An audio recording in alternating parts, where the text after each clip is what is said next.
Let's all go to the lobby.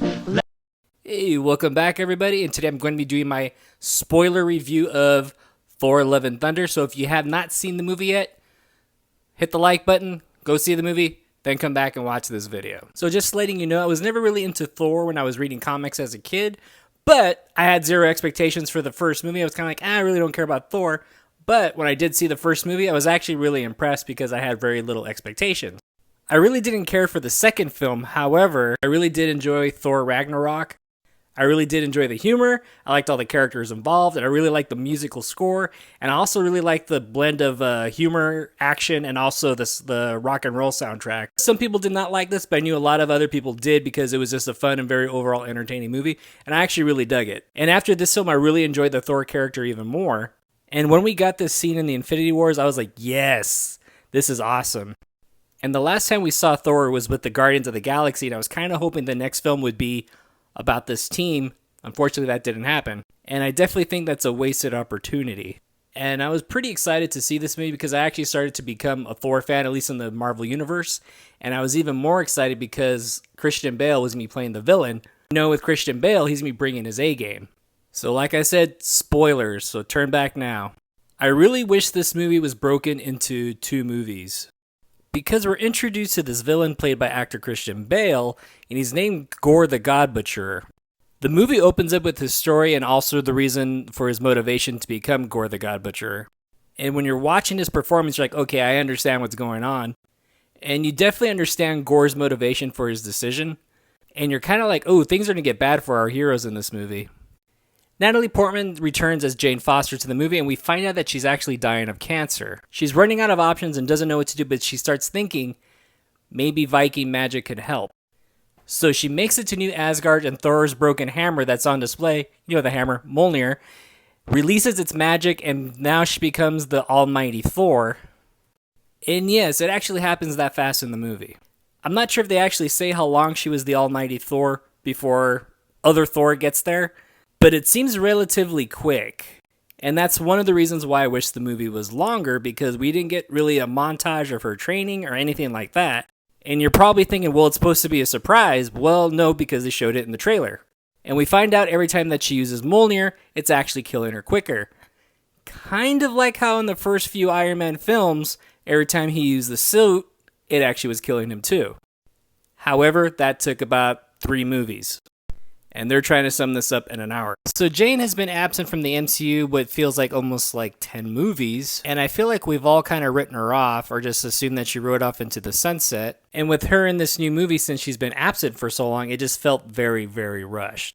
The chemistry with these two are still very good. And the movie does kind of play off as a romantic comedy. Oh yes, this movie is a comedy for sure. Everything that I liked about Thor Ragnarok, especially with the comedy, I felt like was heightened a little too much for my liking. Almost like there couldn't be a serious moment in the movie without something stupid happening. Like even Thor himself, he's such a likable character, but they definitely dumbed him down a little more in this movie. And I could definitely appreciate the Big Trouble in Little China vibe that they were going for. But even that movie had moments of taking itself seriously. They definitely dumbed Thor down, and he's still very lovable and very cool, but he kind of made him into Homer Simpson. I just felt like Jane's terminal sickness was kind of underwhelmed and pushed to the side, and anytime it got serious, moments of Jane feeling weak and feeling the fatigueness of her cancer, and seconds later, Valkyrie comes in with the joke. Speaking of Valkyrie in this movie, I felt like her character was wasted. Her character literally takes a back seat in this movie. Like I said, this movie definitely could have benefited to being a 2-parter. It just would have been really cool to see Jane and Valkyrie training together, like Valkyrie showing her how to fight and how to maybe wield her power. And speaking characters that took a back seat, Gore the God Butcher himself. He has very little scenes, and I did hear a lot of his scenes were cut. Which in my opinion, I think it's a crime because Christian Bale was so awesome in this movie. And from what it sounds like, he might have actually done some God butchering, it just got cut. The movie is very funny at times, however, there's also other times when it's not very funny, and they kind of beat a joke to the ground. And this movie goes full Temple of Doom, and Gore the God Butcher kidnaps the children of Asgard. And I'll be very honest, we spent almost 0 time with those children of Asgard that I didn't care about them. And to be honest, neither did this movie, because there's a scene where Thor astral projects himself and he's communicating with the children of Asgard. And even when he's trying to communicate with them and keep their hopes up and everything, Tessa Thompson is scratching his nose with a feather, so when he's communicating with the kids, he's doing this, all for the sake of jokes.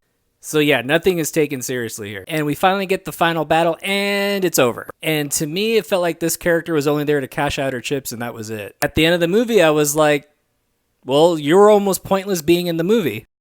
Unless it was broken into 2 movies, then I could see why. And yeah, I will say the big fight at the end of the movie was very cringy. Like, I almost wish these fools showed up at the end of the movie instead of that cringy ending that we got. At the end of the day, I feel like all these scenes were cut because all the actors' children were in the movie. This movie was entertaining, don't get me wrong, but a lot of wasted potential. We finally get a Christian Bale in the MCU, and all his great stuff is cut down for the sake of comedy. Thor's emotional stuff gets kind of cut down for the sake of comedy because whoever's behind the camera. At the end of the day, I'm sure some people are going to love this movie, and some people are not going to love this movie. I was overall entertained, but yes, I was very disappointed because this movie had so much potential for bigger and better things, and I think it definitely would have benefited if it was a 2-parter. I would probably only see this movie again if there was an extended cut with all those deleted scenes, but I probably wouldn't watch this movie again otherwise. My grade for this film is a C+. Well, hopefully you like what you see. Hopefully I wasn't too harsh. I was just being very honest. And like I said, it's just my opinion, so who cares, right? So don't forget to hit like and subscribe. I'm Mike the Movie Misfit, and I'll see you at the movies. Get more out of life. Go out to a movie.